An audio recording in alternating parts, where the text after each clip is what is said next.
Hey, amazing leaders. Welcome to Work Less and Get More Done. Now, I know what you're thinking. DMC, I'm already working more hours than ever before. I'm working, if there are 24 hours in the day, I feel like I'm working 27. And I'm still not getting it all done. And how could I work less and get more done? And that's what I'm here to talk to you about today. And I'm so glad that you signed up for this free training. So this all started when I became a principal for the first time, and I was in a K-4 building, I'm sorry, a pre-K-4 building, and it was me, myself, and I. I did not have an assistant principal. I had, basically all I had was one secretary. I had a school nurse, and I had a part-time school counselor the first year. And, just a mere 500 plus students in this school. And I was coming in off of the heels of a person who had been there for 40 something years. So when I tell you that there was a lot to do, I am not kidding you. And when I tell you that I really felt like I was drowning, I'm not kidding you either. The year before I got there, they adopted new ELA curriculum district-wide. And I should add that this position was not just a building position, it was also, it had district responsibilities. And that's been the case for me in my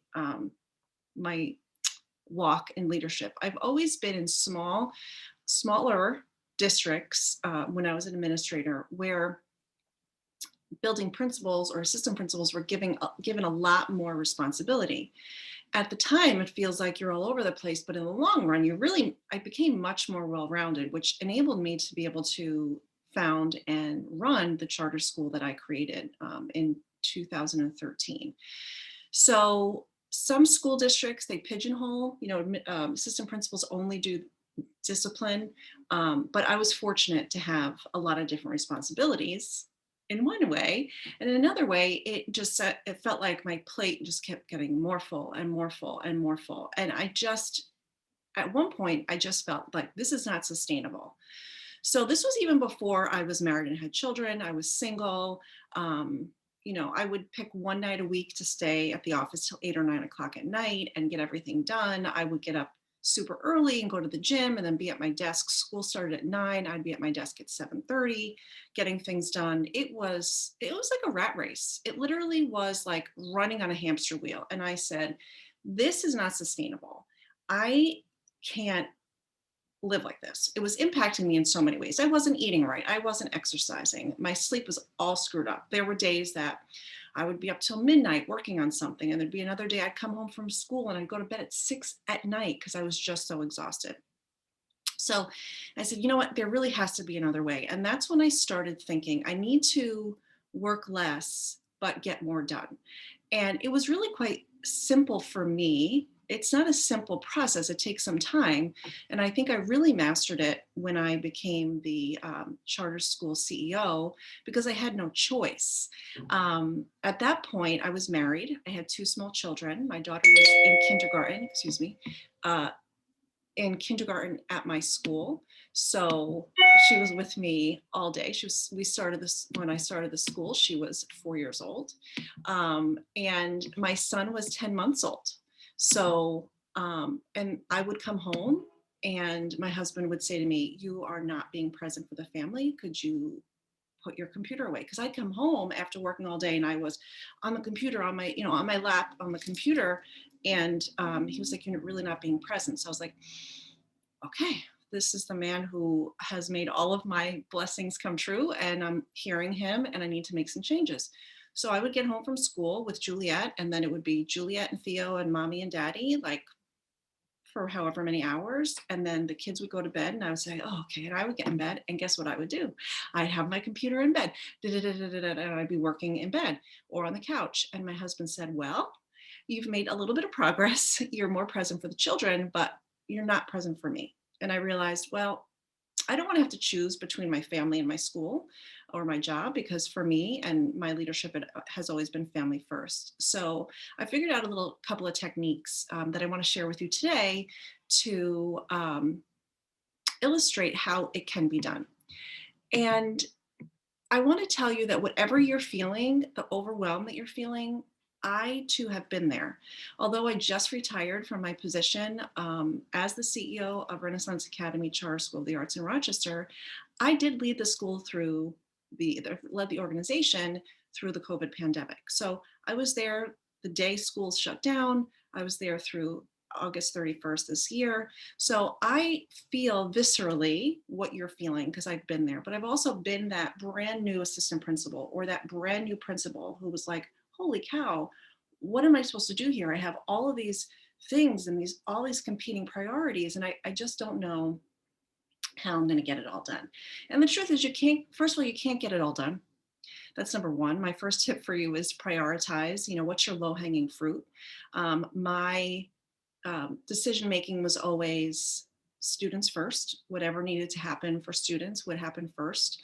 Family second, my staff third, and leadership last. And myself actually last. So, unless there's an emergency, that was how I would conduct my priorities. Just because somebody says, demands to see you, it doesn't mean it has to be your priority. My second tip, before I get into the other thing, is if somebody does send you an email. I saw this recently on a group. A principal said, I'm a new principal, and this parent called and said, call me ASAP. And she said, I don't know what to do. And I was like, well, are you available to call her ASAP?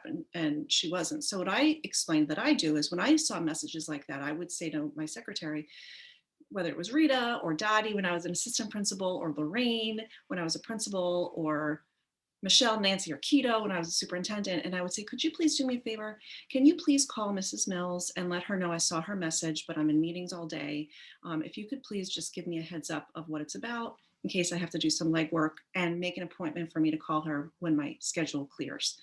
And the reason I would do that is because if the parent's saying ASAP, there's something on their mind that feels urgent to them, and I want to value that, but it doesn't mean that I have to drop everything I'm doing to address it, unless my administrative assistant comes back and gives me some information that I know I need to drop everything. So those are some 2 bonus tips for you, how to keep yourself in the moment at school. So the true answer to how you work less and get more done is to grow a leadership pipeline. That's just the answer. So when I started the school, I started with a co-founder, and he quit before the school even began. And so it was me, 194 students, 32 staff members. If you read either of my books, you know the story about whatever could have gone wrong, went wrong. We didn't have a building until the day after I started with staff. It was just, it was a perfect storm.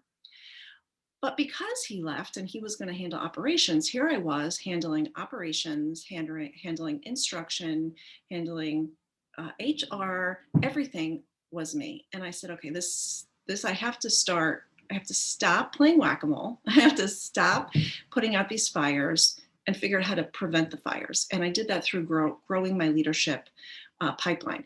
So my framework actually is growing, GROWING, and each letter means a different step that I want to go through with you right now. And this is going to be really impactful for you. A lot of you, some of you may be in an organization that already has a leadership pipeline. Large districts may have a leadership pipeline. They may have an emerging leaders program. They may have an assistant principal program or academy or things like that. I've seen many large school districts have that, but smaller districts or small independent schools don't have the luxury of that. And you have to be creative and figure it out yourself. And this is how this will help. Now, let's say you're like, but I'm a principal. I don't have the power to grow a leadership pipeline. Yeah, you do, because a leadership pipeline is merely about finding people who have leadership ability or interest and tapping them. So we'll start with the G, and the G is generate natural tracks within your organization. So when you think of a school, you think teachers, but you have other tracks within that organization. And I found that we had 3 tracks. We had an operations track. So let's talk operations. The top operations person in some districts or some schools, if you're an independent school, might be the director of operations. Well, who reports to that person? Because you have people in your organization, let's say you have your building secretary who may never want to go into a different school or a different organization, but he or she may have leadership potential and leadership desires. And that's your operations pipeline. And you look at who's in that pipeline and how can we prepare them to step into an operations position when someone steps out. So if you have a head custodian, what are you doing with your daytime and night custodians to make sure they're ready? So when your head custodian wins the lottery and bounces out, you can say, oh, well, Ed is ready to push in. You have a leadership track. I shouldn't say leadership. You have an administrative track, right? Your principal, maybe your assistant principal, whatever that may be. And I always created a leadership team. In my first school, I called it the PLC team. And it was myself, counselor, a couple teachers. I think I asked my union reps to be on it. And we met monthly and we talked about things and put things into place. Also a school culture committee, whatever it may be, there's that tract, right? Although they're not leadership on the organizational chart, they're leadership within your building. But then you've got your teachers who just want to teach, but man, they are so good. People would benefit from working with them and learning about them and maybe even being mentored by them.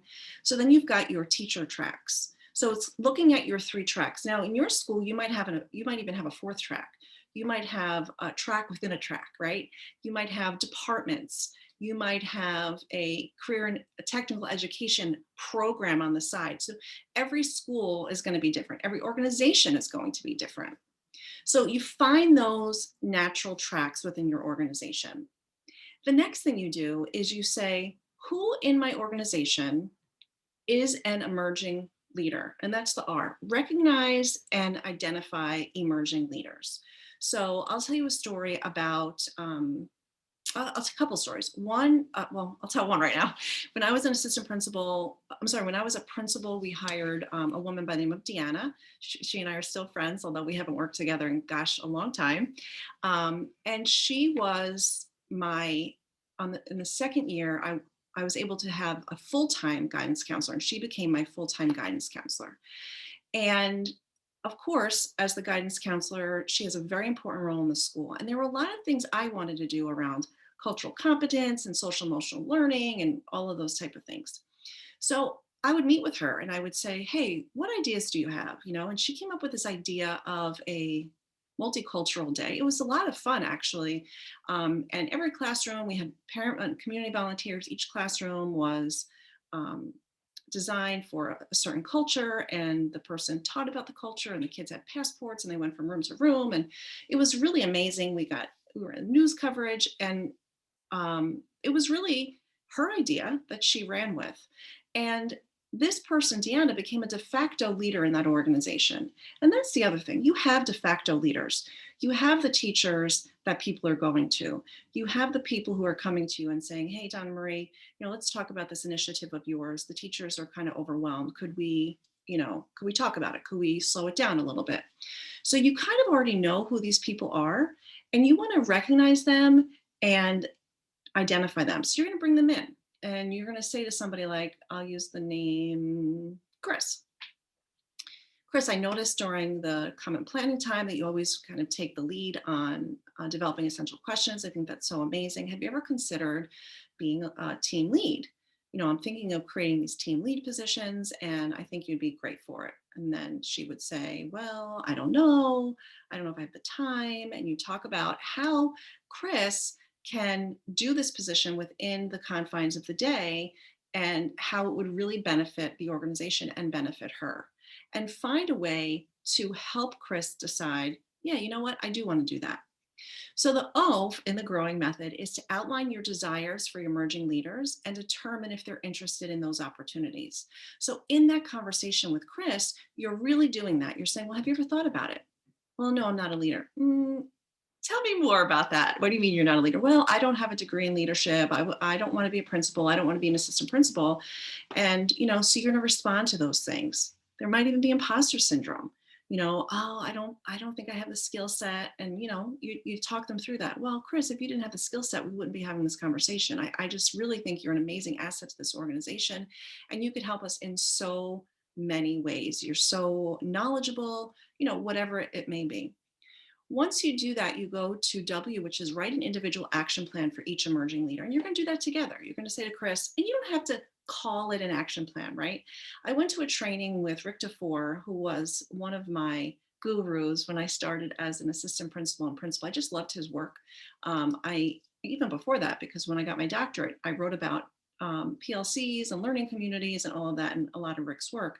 And I was fortunate enough to go to see him and Becky and Bob Eaker in where were we? Las Vegas. And he said, don't call it a thing. When you call it a thing, people get nuts.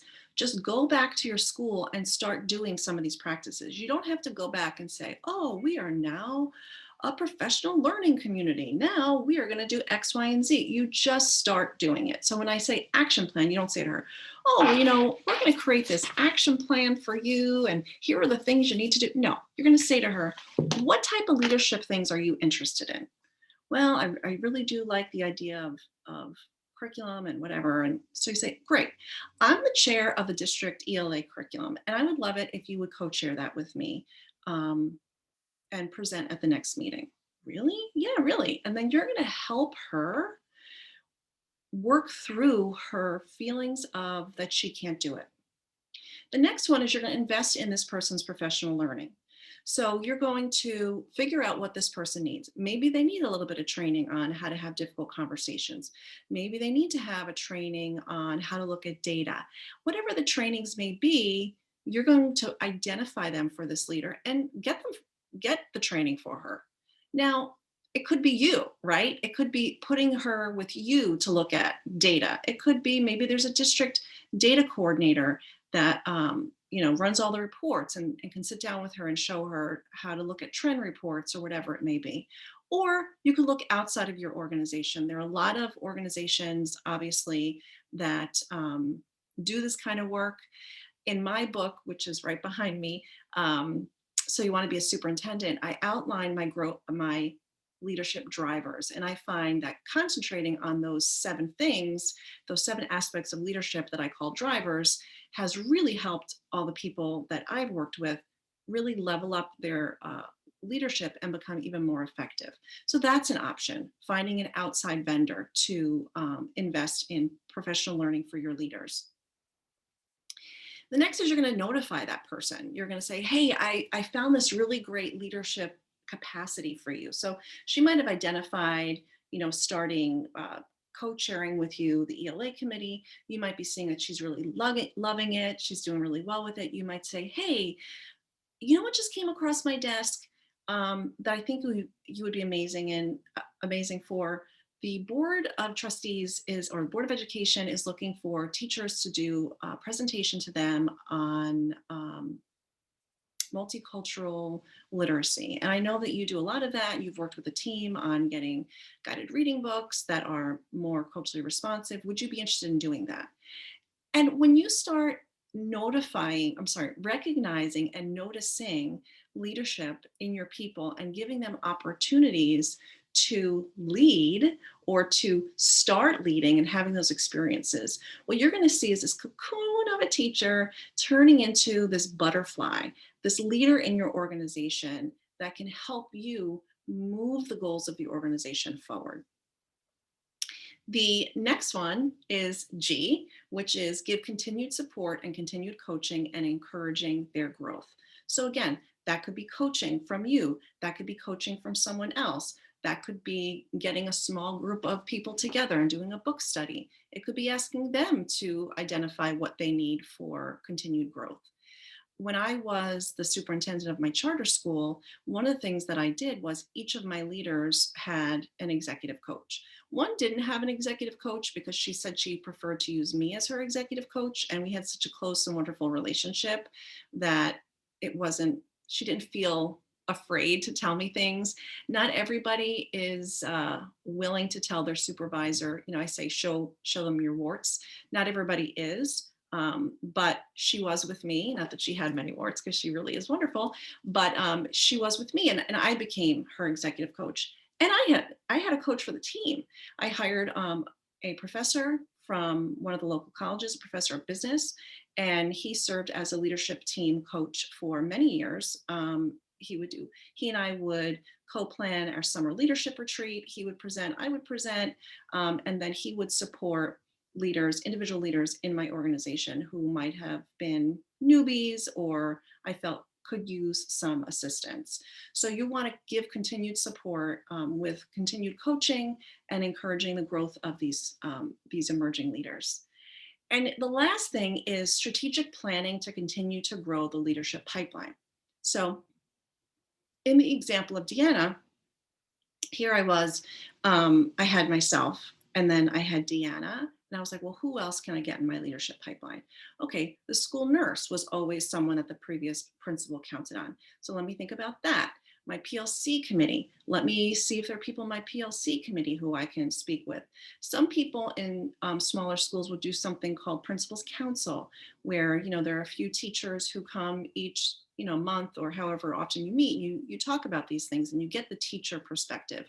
I had the PLC committee. I also had a PLC parent committee that met each month before the PTA meeting. So really reaching out to these people. What is your plan to grow this leadership pipeline? Because someday you may say to yourself, I am ready to go write some books or give training or launch a podcast or have more time with my family, or I'm retiring, or I'm moving to a warmer state, whatever it may be. This pipeline produces people within your organization who can step in when others step out. And my experience has been, and it has been consistently, this has been the experience. In my charter school, when I would hire people in leadership positions or even teaching positions from outside, not all of them, let's preface this, not all of them, but it wouldn't work out as well. They wouldn't buy into our mission. It would be a lot of uphill battles. So I decided to just develop from within. I always say that the resources you have within your organization are your best resources because there are people who are known to you.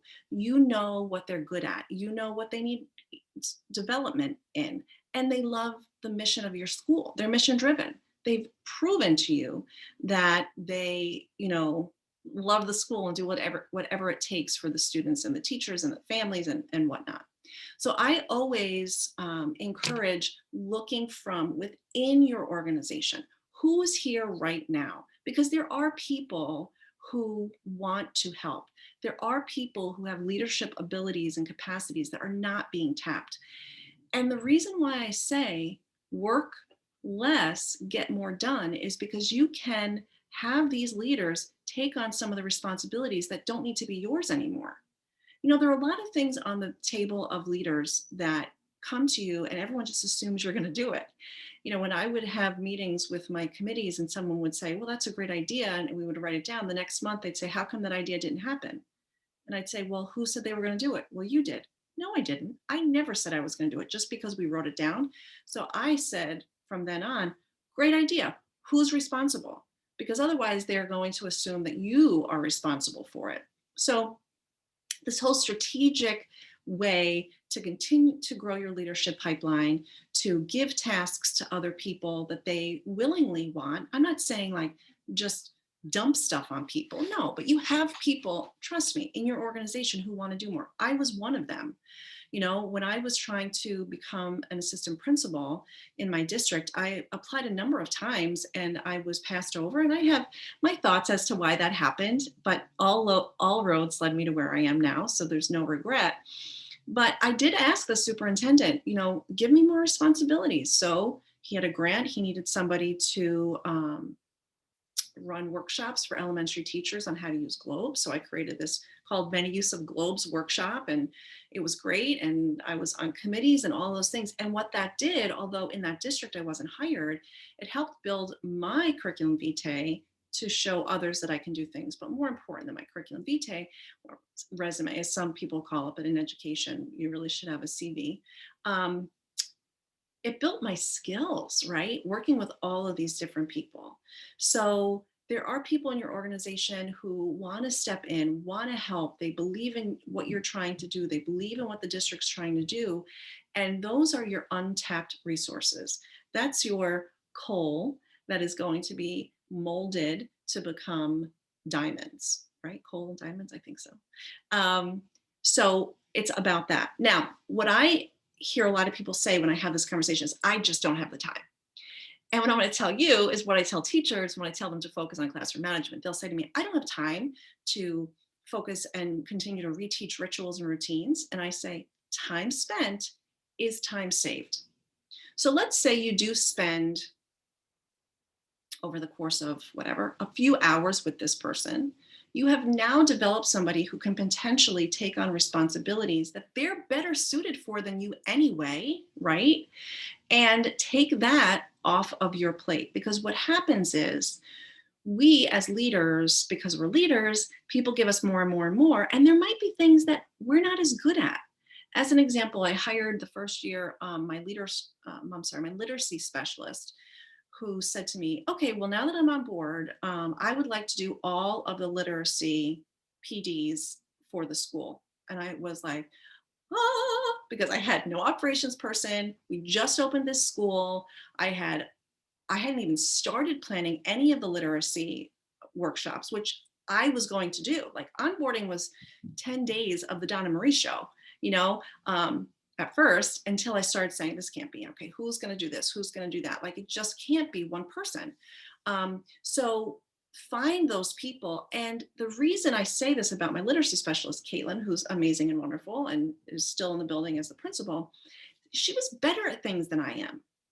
And then I was able to focus on the things that I was better at, or the things that only I could do, right? There are things as the building principal or the building or district or organizational superintendent, only you can do, right? Only I can do certain things for the state. Well, how am I supposed to do that if I'm doing these other things that I'm not as well equipped at? So you wind up being mediocre at some things. But why be mediocre when you have people in your organization who actually can do it better than you can, and you could watch them and learn from them? And that's what I've learned over the years too, is that my leadership team, putting people in positions that they are perfectly equipped for, is what a good leader does. Because we don't know all the answers, right? But we know who we can get them from, and those are the people we're going to put in there.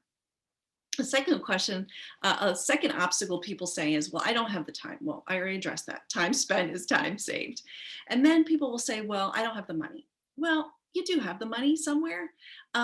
We have so many grant funds that are about teacher and principal leadership, but not just that. Think about this, okay? So let's say you didn't have a school lunch monitor. Who becomes the school lunch monitor? You do. And you are the most expensive school lunch monitor there is.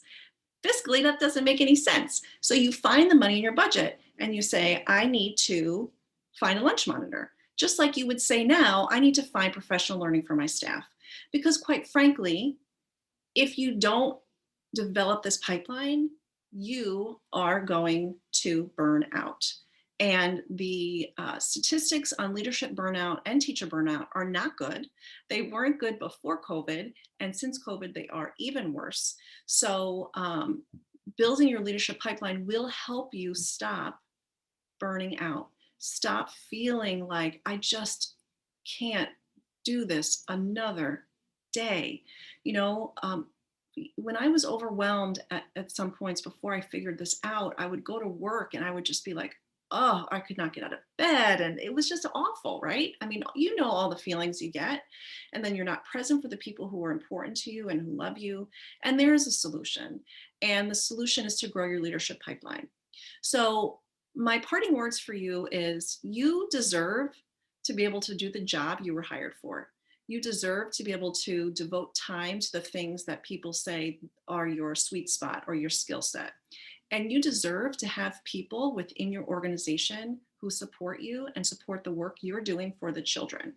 So grow your leadership pipeline.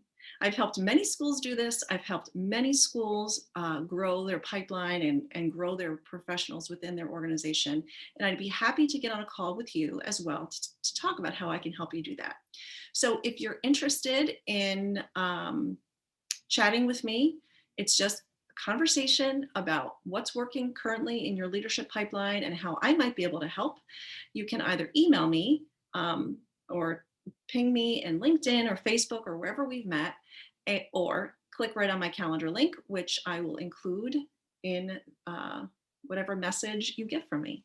So I wish you an amazing morning, afternoon, evening. I'm not sure when you're watching this. I hope you're relaxing, maybe with a cup of tea or a cup of coffee while you're watching this. And I just wanted to thank you for everything and all you're doing for the children, their families, your staff, because this has been the most challenging last 2.5 years for sure in education. And, you know, the leaders, you guys are the unsung heroes. So thank you very much. I look forward to connecting with some of you about how I can help you overcome the obstacles that are stopping you from doing what you were born to be and born to do, and grow your leadership pipeline. Thanks so much.